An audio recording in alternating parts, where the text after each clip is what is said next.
அன்பு தமிழ் நெஞ்சங்களுக்கு வணக்கம். நான் இப்போ எழுத்தாளர் மேலாண்மை பொன்னுசாமி எழுதிய அரும்புங்கிற சிறுகதையை தான் வாசிக்க போகிறேன். அதுக்கு முன்னாடி அவரை பற்றி ஒரு சின்ன குறிப்பு. அவர் விருதுநகர் மாவட்டத்தில் ராஜபாளையம் பக்கத்தில் இருக்கிற மேலான் மறைநாடுன்ற ஒரு சின்ன கிராமத்தில் பிறந்தார். அவர் 5வது படிச்சுட்டு இருக்கும்போதே அவங்க அப்பா தவறுறாரு. ஊரில் சின்ன மளிகை கடை, இவரும் படிப்பை நிப்பாட்டு மளிகை கடையை பார்த்துக்கிறாரு. படிப்பை நிப்பாட்டுற ஒழிய நூலகத்தில் போய் படிக்கிற பழக்கத்தை விடவே இல்லை. தொடர்ச்சியாக நிறைய படிக்கிறாரு. அதுவே அவருக்கு ஒரு பெரிய மாற்றத்தை கொடுக்குது. அவர் ஒரு எழுத்தாளரை மாற்றுது. தன்னுடைய 21வது வயசில் பரிசுங்கிற ஒரு சிறுகதை செம்மலரில் வெளிவருது. தொடர்ச்சியாக எழுதுகிறாரு. 26 சிறுகதை தொகுப்பு இது வரைக்கும் வெளிவந்திருக்கு. 6 நாவல்கள் வந்திருக்கு. 6 குறுநாவல்கள் எழுதியிருக்காரு. மின்சார பூங்கிற ஒரு சிறுகதை தொகுப்பு 2008 அந்த ஆண்டுக்கான சாகித்ய அகாடமி விருதையே பெறுறாரு. அவர் ஒரு இடதுசாரி சிந்தனையாளர். அவர் ஊர் பக்கத்தில் இருக்கிற ஆலங்குளம் சிமெண்ட் ஃபேக்ட்ரியில் தொழிலாளர்கள் போராட்டம் நடக்குது. அதில் கலந்துக்கிட்டு சிறைக்கு போகிறாரு.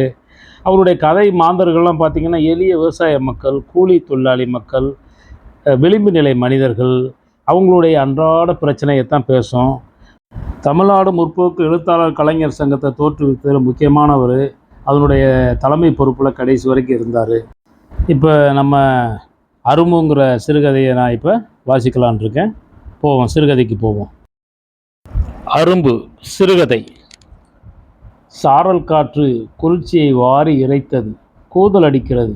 அப்படியே மூடிக்கொண்டு முடங்கி கொள்ள ஆசைப்படுகிற குழந்தை மனசு. நாளில் ரெடியாகு. சாட்டை குச்சியாக மனசுக்குள் குத்துகிற ஏஜெட்டின் குரல். உறக்கத்திற்கு ஏங்கி தவித்த மனசை அம்மாவின் இருமல் சத்தம் திசை திருப்பி வழி நடத்தியது. அடுப்பு சாம்பலில் பல்லை தேய்த்தாள். கஞ்சியை குடித்தாள். தலையில் எண்ணெய் வைத்து பின்னிக்கொண்டாள். கணக்கு சிட்டையையும் சில்லறை டப்பாவையும் எடுத்துக்கொண்டாள். சோறு வைத்த தூக்குச்சட்டியை நீட்டினாள் வேலாயி. பாவம் அம்மா. நோய் அவளை துவட்டி எடுத்து விட்டது. தசையெல்லாம் கரைத்து குடித்துவிட்டு எலும்பும் தோளுமாக்கி விட்டது. நிற்கக்கூட தெம்பில்லாமல் இடது கையால் சுவரை பிடித்து கொள்கிறாள். நேற்று எம்புட்டு கட்டா இருக்குன்னு செல்லாம்? 21மா. இன்னைக்கு சனிக்கிழமை, நாளை லீவு. திங்கட்கிழமை என்ன செய்ய போகிற? அடிபட்டவளாய் திகைத்து நிமிர்ந்தாள் செல்லி. சட்டென்று வாடி கருக்குகிற பிஞ்சு மனம். சிறு கண்களில் கலக்கம், இமைகளில் ஈர மினுமினுப்பு. எதுவும் சொல்ல திசையற்று போய் மௌனத்தில் உறைந்தாள். வேலாயியின் குலை பதறியது. பெற்ற மனது பதைத்தது. மகளின் தலையை அன்புடன் தடவினாள். அவள் கண்களில் மாலை மாலையாக கண்ணீர். ஏஜெண்ட் தம்பி கண்டிஷனாக சொல்லிருச்சே. மனசை பிசைகிற வேதனையோடும் புலம்பினாள்.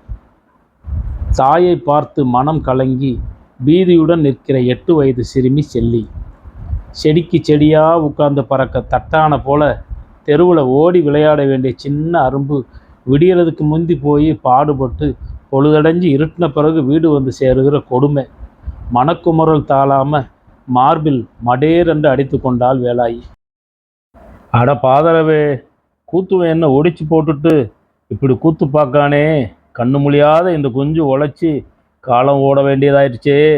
அந்த உலக்கறி சீவை இருந்திருந்தா நமக்கு இந்த கதி வந்திருக்குமா? வேட்டு வெடித்த கிணற்று பாறையில் நசுங்குண்டு இறந்து போன புருஷனை நினைத்தார். அந்த இழப்பின் கன பரிமாணம் நொந்து போன இந்த நேரத்தில் முழுசாக தாக்கியது. விசும்பினாள். அழுது கதறுகிற அம்மாவை பார்க்க செல்லியின் மனம் சகிக்கவில்லை. மொட்டுகிற விம்மலை அடக்கி கொண்டாள். நேரமாச்சுமா, நான் போட்டா? போறியா? சரி போயிட்டு வா. கண்ணு பார்த்து பாப்பா. யாரு கூடயும் சண்டை கிட போடாமல் கருத்தாக வேலையை பாரும்மா. எல்லாத்தையும் எடுத்துக்கிட்டியா?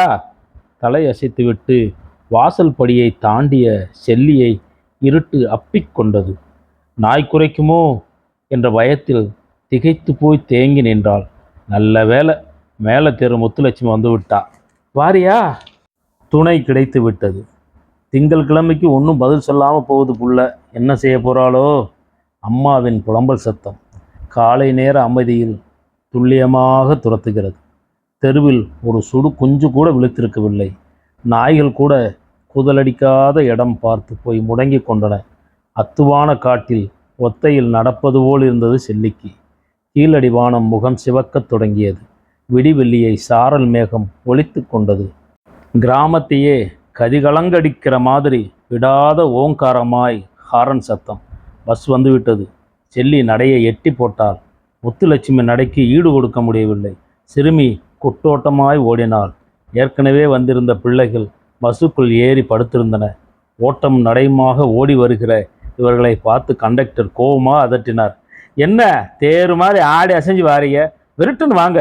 இன்னும் 7 ஊர்களில் பிள்ளைகளை ஏற்றிட்டு 6 மணிக்கு தீப்பெட்டி ஆஃபீஸ் போய் சேர்ந்தாகணும். அந்த அதட்டல் ஊற்றெல்லாம் செல்லி மாதிரியான சிறுமிகளிடம்தான். தாவணி போட்ட முற்றிய சிறுமிகளிடம், பூ பெய்திய இளம் பெண்களிடம் துணியே மாறிவிடும். அவரிடம் பேசும்போது எத்தனை நெளிவு, என்னமாய் சிரிப்பு, எவ்வளவு குலைவு! அதை பார்த்தாலே செல்லிக்கு பற்றி கொண்டு வரும். கண்டக்டர் கழுத்துக்கு மேல் ஓனாய் மூஞ்சி இருப்பது மாதிரி மனசுக்குள் பயமாகவும் வெறுப்பாகவும் இருக்கும். காரி துப்பணும் போல மனசில் தோன்றும். தீப்பெட்டி ஆஃபீஸுக்குள் போய்விட்டால் இதுபோல் நிறைய ஓனாய் மூஞ்சிகள், எச்சில் வடிகிற நாக்குகளோடு ஓனாய்கள். செல்லி பஸ்ஸுக்குள் ஏறி உட்கார்ந்தாள். தாராளமாய் இடம் கிடந்தது. அடுத்த ஊர்லேயே சீட்டுகள் எல்லாம் நிரம்பிவிடும். அப்புறம் உள்ள ஊர்களில் ஏறுகிற பிள்ளைகள் எல்லாம் ஓவர்லோடு தான். மாதாங்கோயில்பட்டியை தாண்டுகிற போது பஸ்ஸுக்குள் மூச்சு போக இடம் இருக்காது. புளிச்சிப்பமாக பிள்ளைகள் திணிக்கப்பட்டு கிட்டிக்கப்பட்டு வியர்த்து கசங்கி திணறி சில சமயங்களில் 1-2 பிள்ளைகள் மயக்கமே போட்டு துவண்டு விடும். மந்தை ஆடுகளை பற்றி கொண்டு வருவது போல குழந்தைகளை நகர்த்து கொண்டு பஸ்ஸுக்குள் அடைத்தார் ஏஜெண்ட். தலைகளை எண்ணி பார்த்தார். 1 குறையுதே. யாரு? ஆவடச்சி. அவ தான் சடங்காயிட்டாளே, இன்னும் 15 நாளைக்கு வரமாட்டாளே சொல்லிவிட்டு கண்டக்டர் அசிங்கமாக குறுநகை செய்தான். ஆமாம், நான் தான் அயர்ந்துட்டேன். அப்போ சரி, வண்டி போகலாம், ரைட். ஏஜெண்ட் இறங்கி கொண்டார். டிரைவர் சாமி படங்களை ஸ்டியரிங்கை எல்லாம் கும்பிட்டு விட்டு ஸ்டார்ட் பண்ணினார். கிடங்கும் மேடுமான சாலையில் இடதும் வலதுமாய் பஸ் ஆடி ஆடி குலுங்கும் போதெல்லாம் சிறு பிள்ளைகள் குதூகலமாய் சிரித்தனர், கைத்தட்டினர். ஹோ ஹோ என்ற மழலை கூச்சல்கள். எரிச்சலில் நெருப்பாக சீறினார் டிரைவர். குட்டி பிசாசுகளா, என்ன இழிப்பு வேண்டி கிடக்கு, வாயை பற்றிட்டு சும்மா கிடங்க. சட்டென்று பஸ்ஸுக்குள் ஏறிக்கொண்ட மௌனத்தின் அழுத்தத்தை தாங்க முடியாமல் டிரைவர் கண்டக்டருடன் பேச்சு கொடுத்தார். ஜன்னலோரம் உட்கார்ந்திருந்த செல்லி வெளியே இருட்டையே பார்த்து கொண்டிருந்தாள். அவளை திங்கள்கிழமை மிரட்டி கொண்டிருந்தது. விலகி செல்ல பாதை இல்லை. வழிமறித்து கொண்டு நிற்கிறது. மென்னியை பற்றி கொண்டு இருக்குகிறது. முந்தா நாள் ராத்திரி 8 மணி லேசாக சாரல் தூறியது. பஸ்ஸிலிருந்து இறங்கிய செல்லி ஓட்டமும் நடையுமாய் ஓடி வீட்டுக்குள் வந்து விழுந்தாள். பேயின் இருகலான பிடியிலிருந்து விடுபட்டு தாயின் மடியில் வந்து விழுந்த ஆறுதல் மனசுக்குள் சுகமான ஆசுவாசம். என்னமோ விசாரித்த அம்மாவுக்கு கூட பதில் சொல்லாமல் மூளையில் சரிந்து உட்கார்ந்து கொண்டு விரலை சூப்பினாள். அதட்ட ஆளில்லாத இடம். நாய்களா, குச்சி எடுக்காமல் என்ன செய்றீங்க என்று கடித்து குதறுகிற நாய்கள் இல்லை. வீடு, தாய்மடி, தாய்மடி போன்ற வீடு. சுதந்திரமாக சுகமாக விரலை சூப்பினாள். அம்மாவை தேடிக்கொண்டு ஏஜெண்ட் வந்தார். ஏக்கா, என்னையா தம்பியே? தள்ளாடி தவித்து எழுந்தாள் அம்மா. செல்லி ஏதாச்சும் சொன்னாளா? இல்லையே, என்னமோ நடந்து போச்சோ? பதறி பதைக்கிற அம்மா ஆறுதல் படுத்துகிற ஏஜெண்ட். விரலை சூப்புகிற இன்ப மயக்கத்தோடு பேச்சை கேட்டு கொண்டிருந்தாள் செல்லி. மனசுக்குள் பூரான் ஊறுகிற மாதிரி மெல்லிய திகில். ஏக்கா, இப்போது குளோரைடு கிடைக்க மாட்டேங்குது, ஏக தட்டுப்பாடு, நிறைய தீப்பெட்டி ஆஃபீஸுகள் எல்லாம் மூடி கிடக்கு, 1-2 ஆஃபீஸில் தான் வேலை நடக்கு. வேலைக்கு வர பிள்ளைகளை குறைக்க சொல்லி எங்கள் முதலாளி நச்சரிக்கிறாரு. வேலாயி திகிலோடு பார்த்தார். இருமல் வரப்போவதை உணர்கிற போது மனசில் ஏற்படுமே அதே படபடப்பும் பீதியும். ஆனால் நம்ம கிராமங்களில் மழை தண்ணி இல்லை, வறட்சி, வெள்ளாமல் விளைச்சல் இல்லை, கூலி ஜனங்களுக்கு காட்டு வேலை ஒன்று கூட கிடைக்கல. ஆஃபீஸ் வேலைக்கு நான் வரேன் நீ வரேன்னு இவங்க அலமோதுறாக. நிலைமை அப்படித்தானே இருக்குது தம்பி. இதில் இன்னொரு சிக்கல், சின்ன பிள்ளைகளை வச்சு வேலை வாங்கக்கூடாதுன்னு ஏதோ சட்டம் இருக்காமே. அப்பப்போ அதிகாரிமார்கள் வந்து பிள்ளைங்க வேலை செய்கிறத பார்த்துட்டு ஆயிரக்கணக்கில் அபராதம் போட்டுறாங்க. அடக்கொடுமையே, பெற்றவங்களை காப்பாற்றாத சட்டம் பிள்ளைங்க மேலே இறக்கப்பட்டு திங்கிற சோத்தில் மண்ணை போடுதாக்கும். பிள்ளைகளை கொடுமைப்படுத்த பெத்த தாய்க்கு ஆசையாவாக இருக்கும். வவுத்து கொடுமை, வறுமை பொழப்பு, வேறு புகழ் இல்லையே. இதையும் மறைக்கிற ஆளாக்கும் பாய் பயக. ஆமாக்கா, முதலாளி கண்டிஷனாக சொல்லிட்டாரு. இந்த வாரத்தோட நம்ம செல்லி மாதிரியான சின்ன பிள்ளைகளெல்லாம் நிறுத்தி ஆகணுமா.